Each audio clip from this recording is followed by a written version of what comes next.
What's happening, fight fans? Welcome to episode 3 of the MMA Mindset podcast. It's a different episode to what I usually do. I usually do the regional roundup, but I'm actually away this weekend, so I can't see any of the regional shows, unfortunately. But I am starting my new series, which is called Fighter Origins. And today, I've got a very special guest, the new GTFP lightweight champ, the boy wonder himself, Aaron Givens. Thank you very much for joining me today, Aaron. Yeah, no worries. Pleasure to be here. Great. I just kind of want to obviously discuss your fight at the weekend because it was absolute craziness. Obviously, it got our man and John, the commentators on our podcast. It got our Fight of the Night award, and I think it got pretty much everyone else in that arena's Fight of the Night. Obviously, I spoke to you after. Now the adrenaline's kind of worn off, and you're not you haven't just been 5 hard rounds. How are you feeling after the victory? Feeling really good, to be honest. Again, I am happy to get it like fighting tonight because it's something that like it's something that I it, try to do really. Fighting is like an entertainment sport at the end of the day, and I go in there and I'm looking for the win and the finish, but I'm looking to entertain as well, and I'm glad I did that.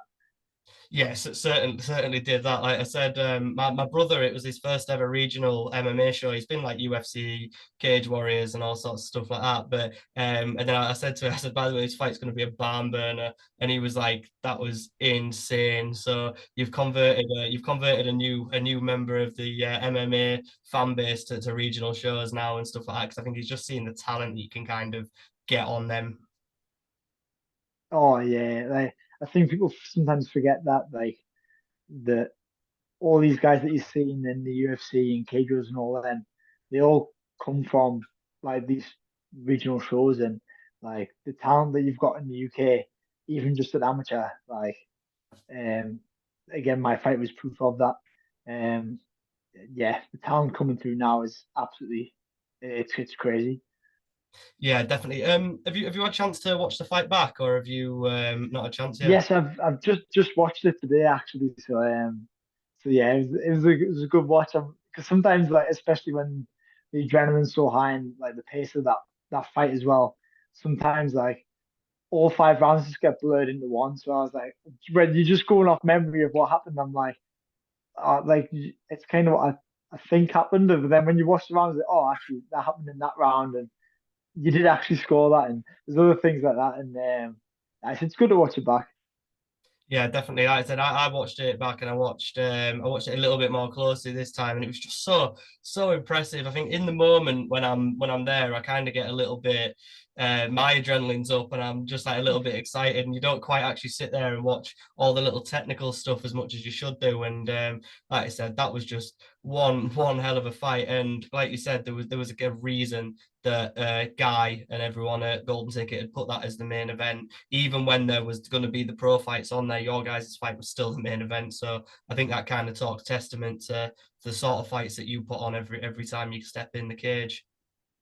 Yeah, so like I was thinking about this today, and to my knowledge, um, I've only ever seen that happen 3 times, and all 3 times it's happened, it's been an ace MMA fighter that's been the main event. So first time I've ever seen it happen was when I headlined with fighting for the Almighty belt last year, with George Staines, and then the show after that, Shawan again headlined on top of pros and fighting for the defenders flyweight belt, and then again me on the weekend with Wes. So I think it kind of shows that people watch us ace guys and they know that we are the ones to watch. We are the entertaining fights, and like it also backs up that point that you were saying earlier.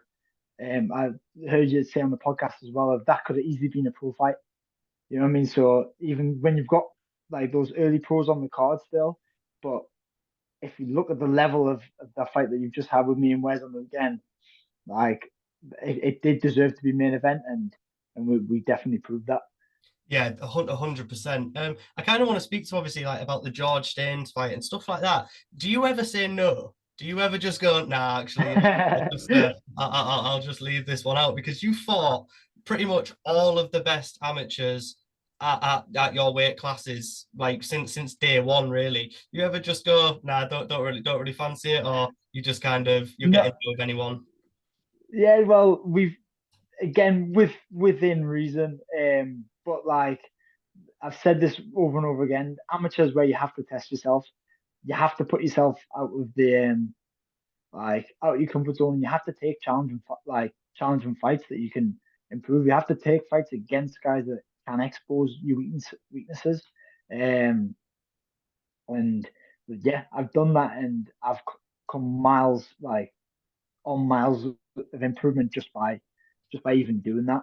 Um, yeah, because it's much better. Like my thought process behind it is, it's much better to get exposed now at amateur than to think that you're this world beater, you turn pro, and then like once you start fighting these next level guys, and you it's not the time to get exposed. Like you do not want to, especially when there's elbows and knees flying. Like you do not want to find out that you've got weaknesses when you fight like you're fighting pro. So again, we're just figuring out what my game is now, and then when we come to pro, everything's polished and we're ready just to take over everything. Yeah, well, speaking of that, obviously, I asked you after the fight, what were the plans for the future, and you said you're gonna have to go back and talk to your coaches, talk to Shad, everyone like that. Any decisions on what's happening next, or Yeah, so we're still in talks at the minute. We haven't quite figured that out. We've had a couple offers of other shows and stuff, and we're still gonna we're still figuring that one out. But yeah, we're definitely within the next year, probably. Um, yeah, yeah, I've had quite a lot of amateur fights now, and again, I've fought pretty much everyone that there is at amateur. So there's a couple other guys that I have my eye on, and yeah, maybe we'll see how it goes. yeah, I think I'm speaking selfishly here. I want to see that. I want to see that fight between you and Shay Ingram, because that like I was Yeah. already excited for it, and then I saw you fight at the weekend against Wares, and I was like, I need to see that fight. Is that something that's still kind of interesting? That champ status possibly if you can get the belt Oh, from yeah. Shay. Yeah, it's definitely a fight that interests me. Like I said in our interview on Saturday, it's that's another thing. Like he has a that extra weapon of the wrestling. So again, his stand-up's good. He has the wrestling as well. And again, fighting someone who's all rounded like that again is another challenge. So getting to fight those challenges at amateur is really important. And that is a fight that really excites me as well. And it's another one of them where everyone knows the caliber of both of us. So it's one of them fights that everyone's excited to see and wants to see. And again, I'll put on another great performance and fight into the belt if I have to. So yeah, I'll be happy for Yeah, definitely. I'd be buzzing for that. Just obviously after the fight, how long did the celebrations last, or were you straight back to work? that. Well, so I was straight back to work on Monday, but yeah, like it's it's still buzzing from it now. But but yeah, see. Yeah, it just pretty much yeah. Celebrations are still going. It just feels it's it just yeah, still feels good. I'm still buzzed off that fight, and hopefully everyone that I see now, like even when I've still been at the gym teaching and stuff, everyone's coming in still just talking about it and talking about it. So everyone's clearly as buzzing as I am still. So I'm happy with that one. Yeah, it was class. Obviously now we spoke about your last fight, I kind of want to get into what this is all about for me. This podcast. It's you get these people in America who have like the podcast, and they really get to like know the fighters and give them like get their story out there of how they all started it. And I kind of feel like we have this in the UK, and that's kind of something that I want to bring to the UK is give guys like you a platform and a profile. So yeah, I want to kind of go into the premise of this show, which is the fighter origins. So basically, how I start this off is, what is your first memory of seeing MMA, combat sports, or being involved in combat sports, and just your exposure to the sport as a whole? Yeah, so I think if I remember rightly, so there used to be I don't think it's on telly anymore. There used to be a channel on telly. It was like an extreme sports channel. And then me and my brother used to watch it, and it used to have like AFC Africa, and there used to be like a similar like karate combat now. There used to be like a similar sort of version of that, and it was in like a circle platform ring thing. And then that was sort of my first like look into like full contact um like combat sports. I used to do a little bit of karate and stuff when I was younger, but like watching like on that channel and stuff, that was like my first sort of um view of MMA. And then from that, we used to like rewatch all like the old Ultimate Fighters and stuff. Um, and then yeah, probably like the big one for me was like my brother actually tried MMA first, so he'd gone for like 2 years at ASM. It used to be Fighting Fit back then. And then we were just at my nana's one night, and he was like, "Oh, like my coach is fighting. Like I'm gonna watch a fight." So I sat and watched it with him, and it was Shadjak versus Martin McDonough. And I don't know if you've seen the fight, but it was absolute like literally just lit him up from the first Yeah. bell to the last bell. And I remember watching it and thinking, yeah, like this guy's from Shield as well, and I want to go and train with him and learn how to fight, and never looked back since. Yeah. Did you kind of, as soon as you got into the gym and you did like your first couple of training sessions, did you just fall in love with it from that point onwards? Oh yeah, like it was one of them where I've always been quite active as a kid. I used to play rugby, and again, like I said, when I was really young, I did karate for years and stuff like that. And it was one of them. I just loved contact. Really, I loved challenge. I loved like exercise, and I remember the first couple of months. It was I only did the once a week because I was still training rugby at the time. And it was like it was a double session. It was wrestling. It was striking for an hour, wrestling for an hour, and like I just loved it. It was so physical. Uh, like again, learning all these new techniques I'd never even seen before, and yeah, like I said, I fell in love with it straight away. And then, like we always say, again from there, I just built it up. So it was just once a week for a couple months, and then I tried twice a week, and then I ended up quitting rugby so that I could train more. So I ended up 3 times a week, 4 times a week. Then before I know it, I was training full time. So it was just one of them things of just slowly building up the sessions. And then, yeah, like I pretty much trained 6 days a week, sometimes even seven for like 8, 9 years now. And yeah, it's just amazing. Yeah, I can like I said, that's a great story. Like I said, you just like mine's similar. Like I got watched it with my brother. I don't know if you remember, like obviously watching WWE when I was a kid. I used to love like Yeah. Brock Lesnar, and then he fought Frank Mir at UFC 100. And my brother's older than I was, and he was downstairs, and he came running upstairs to get me out of bed. I think I was only like 11, and he was like, "Oh God, Brock Lesnar's fighting this guy in the cage," and I came downstairs, and I was like, "Oh my God." And I was like, yeah, so it's quality that you've got that thing with your brother there. What do your family think about it? Because I know when I started training and stuff, my mum was like, yeah, no, never. So what do your family think about it? Yeah, so yeah, my mom doesn't like it. But she likes that I'm invested in something. I think it's that thing is like she hates the actual fighting part of it. She'll never watch me fight or watch the fights. She's getting a bit better now, actually. Like now, when I come home and she can see I'm not injured, I'm not hurt or anything, she'll let me like pick the bits where I'm not getting hurt or anything, and then she'll watch them. But um, but I think it's that thing of she sees how dedicated I am with the sport, and she sees like how much it actually means to me, and I think she can appreciate that I have something that I'm dedicated that much into. And again, like there's yeah, I've pretty much said it there. It's that thing of I'm dedicated to something that is good. Yeah. So I'm working, and it's just those little disciplines that you get from being invested in something like this, that you don't really get in anything else. So I think yeah. So as much as she doesn't really like the fighting aspect, she does like the dedication and the discipline that I've learned from this. Yeah, definitely. There's worse things. There's like I said, there's worse things that you could be doing. I wish loads more people Exactly. would Yeah. just get into the gym and get into the even just training, like because you get that discipline from it, you get that Yeah. release. So no, I 100% agree with you there. And then Yes, it's not even just. I'm sorry. It's not even just the discipline. It's the feel like, especially with like young boys as well. You you get to learn like your actual like what you're actually capable of. I think a lot of people. I think Joe Rogan says it the best. But it's like a lot of people can think they can fight without actually fighting. So it's like I think when you go to the gym and you get a realization. So a lot of times for everyone is again one of them. Shaj's nephew's Naim. He's only like 16, but he's like 60 kilos on. Actually, I think he's a bit older now. But people will come in and you just get that.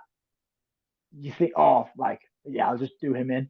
And then you just get beaten up off a 16-year-old. And then you're like, oh, maybe I can't fight. And then I think that realization, it, it sets a lot of people straight. I think when you understand what it actually takes and like to be a fighter and things like that, um, like you get a lot more one respect for it and respect for yourself. I think when you can push yourself through boundaries like that, through fighting, doing something physical, you do get to learn a lot about yourself and like, yeah, it's pretty much. I do think it is really important.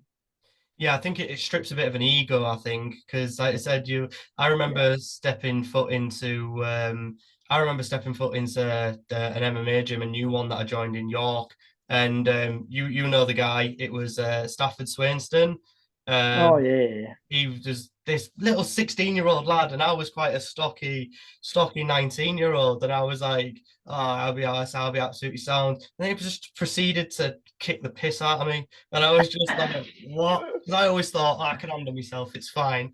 And then I just proceeded to get battered by him, and I was just like, yeah, you don't really know who you're dealing with. And yeah, it definitely strips a lot of egos from people. Yeah. But I think the important thing about that is though is that I know like the way that we're wording it, it sounds quite violent, but like especially with guys who I can imagine like again Stafford's trained a long time and he'll they beat you up but very respectfully. I know like me and even then like yeah we're saying you got beat up but you don't actually get hurt. No. Like it's again it's like it just again it's a very safe way of stripping that ego, like you said, like, and it's super safe. Like you've got the big gloves on. Again, everything's controlled, especially when you go with more experienced guys that can control it a bit more as well. And like I said, it's a very safe way to to learn about yourself and get that respect. Yeah, 100%. And like I said, you're doing coaching for Ace MMA now, and I'm guessing obviously you're parting your skills and wisdom onto people, and I get that probably makes it so much better for you knowing that you're kind of being that one now to make a difference to other people who were in your position when you started training. Oh yeah, it's massive. Like I think I often like overlook it. I think I just kind of like I do just love coaching and like um again passing the skills that I've learned on to the newer guys. But it wasn't until I think one of the lads put a post on after the weekend and was like, oh, like really proud for him to be my coach, role model. And I was like, oh, actually that because he's a bit of a younger lad as well. That did actually like strike something with me. I was like, oh mate, like these guys do look up to me in a way that like I looked up to Shaj and Jordan and Sham and Ubi and Navas again other coaches that when I was younger and like it is mad because I think you don't actually see it as like a progression Yeah. um you don't see it like oh I am now in the same position as Shaj was all them years ago. It kind of just happens gradually and you kind of just don't think about it until something like this happens. And I was like, oh, like these guys look up to me like I look up to them, and it's it is a good feeling. It is a really good feeling. Yeah, like I said, that must be class. What I want to do is I just want to like cast our minds back and travel back in time to the first ever amateur fight that you had, and kind of just if you remember, how did you feel Yeah. like that first amateur fight when you were walking out and you were getting yourself into the cage? Because I can imagine it's immensely different to how you feel now. Oh yeah, nuts. It's even just like the preparation. I think again that was like my first. It was a little bit different because obviously the rules were a little bit different. Um, I only fought C class, which is no headshots. But it was like yeah, because it was unexpected. I didn't know what really to expect. It's my first time. I hadn't really seen any C class fights or anything before, and I'd never really even been to a fight. I think I'd been to one fight show like a couple of weeks before it, and yeah, I think it's like the complete unexpected. You just, but at the same time, I was a little bit like um unprepared. There's a story that the lads wind me up about all the time. So back then it was like on the day of weigh-ins, and literally we weighed in at 4 o'clock, and I was first fight at 6 o'clock, so it's literally like 2 hours. And I remember being a little bit heavy because we took the fight on like 2 weeks' notice. And Shan was like, "Look, just don't worry. Like we've taken the fight this close, so don't worry about it." Like again, I was only young. He's like, "Just eat normally, and we'll step on the scale, and it'll be fine." But I remember I was like, I didn't eat anything all this. I ate nothing. I drank nothing. I made the weight, and then but I think nobody knew about it either. So we got like literally after the win, and he's like, what you ate today?" I was like, "Oh, nothing." He's joking. So they wind me up all the time about it. Like I think you just when you're inexperienced, you just do whatever you like, you think sort of thing. And he's like, "You absolute muppet." But yeah, they laugh about it all the time now. But yeah, but like actual thinking of the fight, I think it was one of the things that again, I just if anything, I think my mindset was even sometimes a little bit better back then because like I said, it's the unexpected. I think when you're not thinking, when you can't think of anything, and you just do, sometimes that you do perform better. So that's like on the fight on the weekend. That's kind of the mindset we went into. I was like, just don't think, just go, and that's why the fight was that good. And I think that's why, especially my earlier fights, because you don't have the the knowledge and experience of what actually can happen to you and things like that. You just you just go, and yeah, I remember it being a really a fun fight and like a lot of emotions going through that. There's a bit of adversity in the fight as well, and like, a couple of times I feel like I nearly finished him, and I just yeah, it's a like crazy little snapshots that you get when you think back of it. Like yeah, I remember I was in an armbar in the second round, and I remember thinking like you actually like it just time goes so slow. I remember I was sat there thinking like I'm not gonna let him like get this on wall. No way. I'm not losing this fight now. And I remember I managed through the round, and it's like little things like that that you like. It's weird. Like fighting just goes so slow at times, where you just get to think of everything so clearly. Yeah, definitely. I bet like in the future when you get to like 5, 10 pro fights, you'll be looking back at those amateur fights. Like even the last fight that you just had, where's Tully? I think you'll be looking back at them after you've had your pro fights and probably being nostalgic like this. But no, like I said, fantastic to hear of how you've kind of come on through the years. I think it was 2016 was your was one of your first was your Yes. first fight, I think. Yeah. Yeah. So yes, it was February 2016. Yeah. That's 7 years. How long had you been training Then before you got yeah, that fight? before I thought yeah. So it's quite good because I remember exactly when I started because it was 2 days before my 14th birthday. So it was September 2014. Yeah. So and then I was training. Then I competed in grappling a year after in the October, and then I fought MMA in the February after that. So about a year and a half. Bloody hell! Well, that's a lot longer than some people. I know some people who they go to like a month worth of, especially if they're not at gyms that are particularly like focused on developing you and then putting you in when you're ready. They'll do like 2 months of Yeah, training. They'll be like, "Yeah, that's fine. I'll take my first amateur fight." yeah. I think especially with MMA, and it we have talked about this a lot in the gym, especially now with amateur fighters having to do day before weigh-ins and stuff as well. It's not like amateur MMA has changed now. Like I think not always for the better. because like you said, it is harder for those guys now. Like when you're looking at fighting, like just even if you go against the debut, you're going against a guy who is pretty much trained at full time MMA for like a year minimum. I think it's it's not as easy just to jump into fights now, and I think in some ways it's rose the level, but at the same time, I think it has taken out like those recreational guys who just want to fight for fun, just to have an amateur fight. You know what I mean?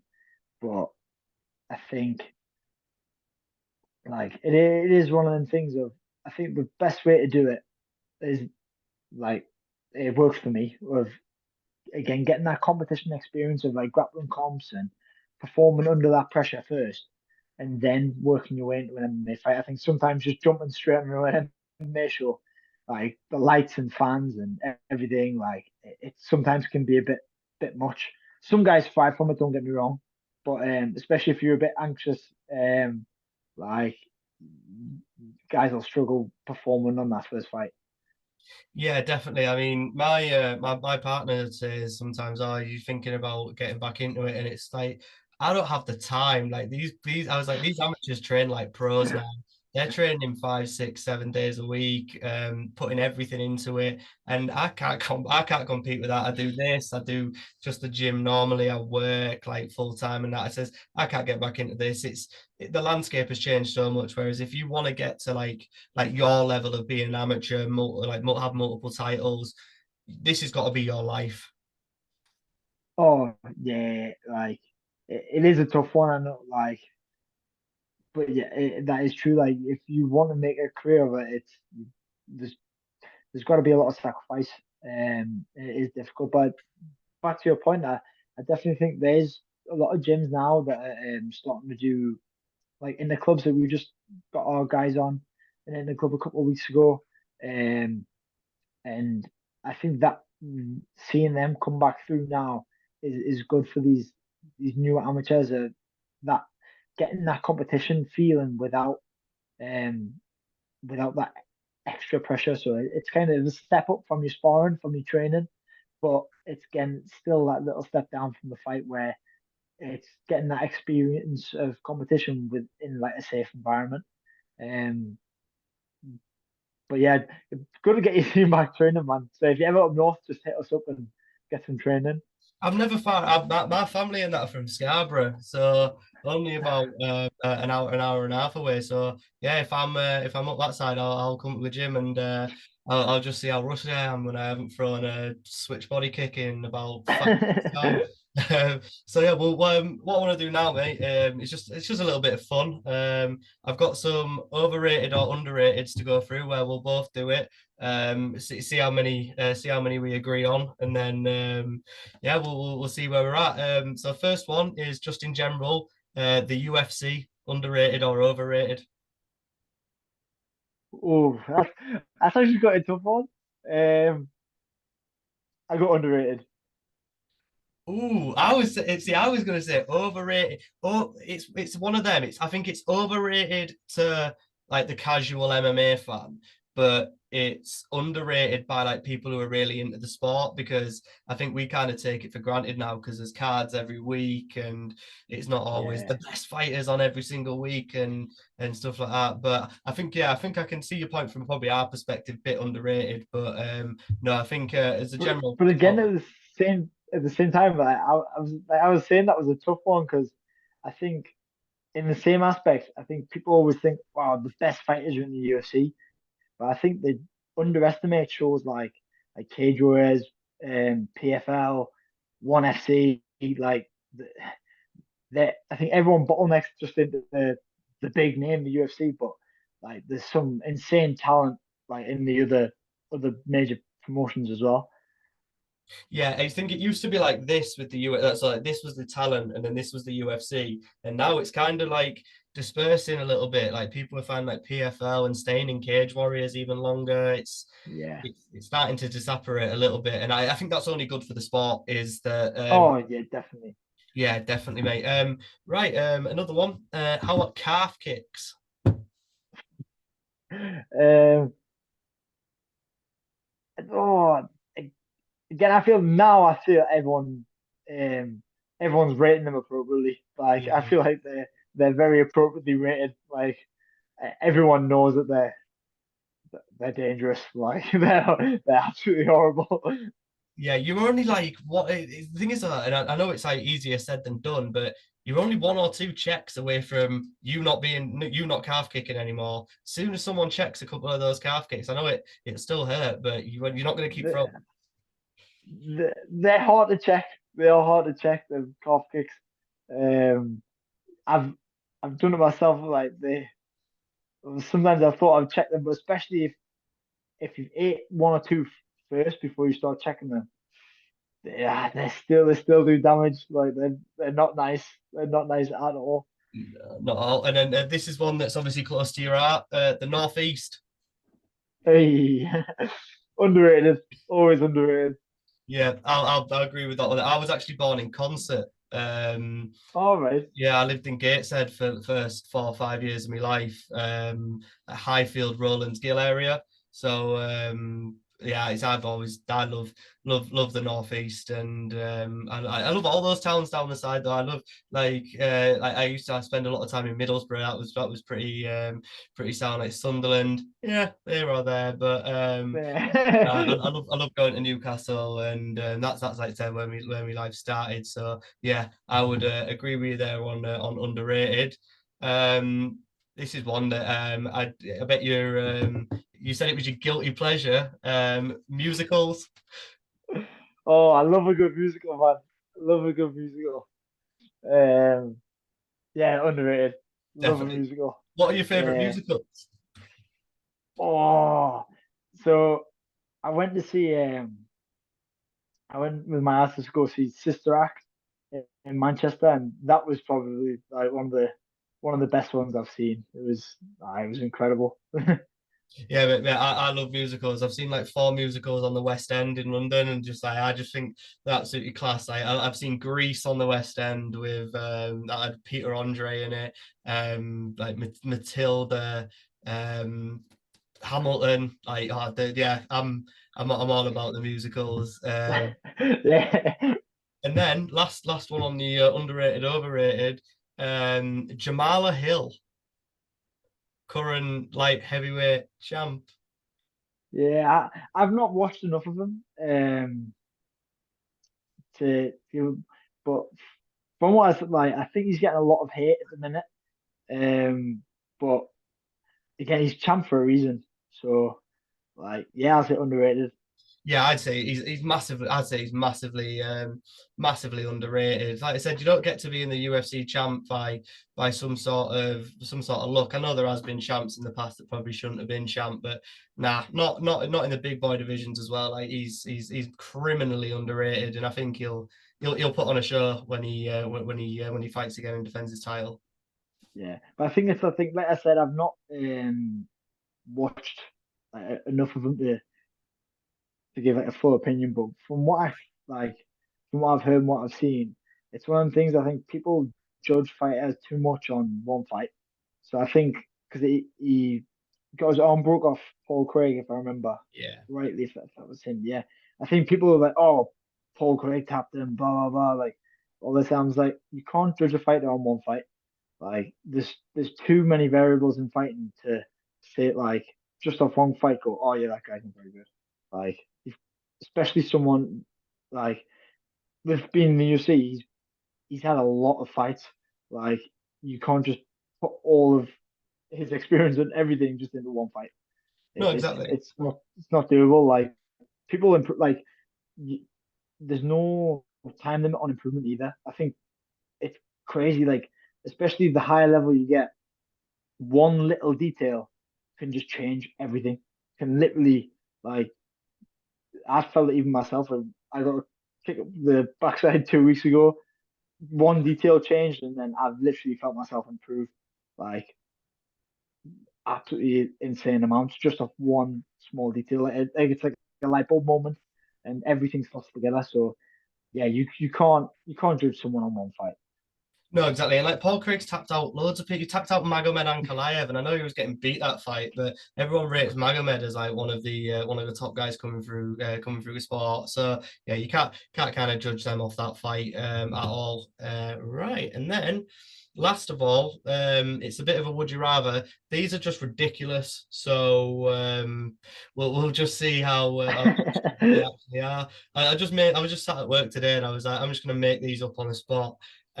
So the first one is, would you rather have the knockout power of Francis Ngannou, but you're never able to defend another takedown, or you can defend every single takedown that someone attempts, but you can never finish anyone by knockout anymore? Oof. Oh, I'm taking Ngannou's power. Yeah. I want that heavy hand. Just catch them coming in every single time with the uppercut on the Oh yeah. takedowns.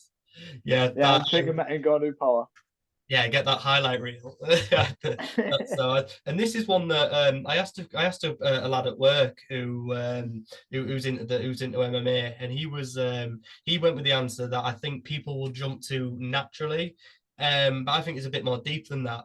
Would you rather fight Max Holloway or Yoel Romero?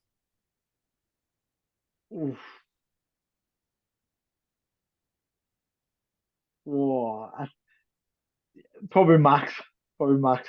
Um, I just I'm a massive fan as well, so I feel like just have and again like I do find myself quite similar in fighting style to him, and I feel like that would just be like an insane dream fight. I would just love to fight him.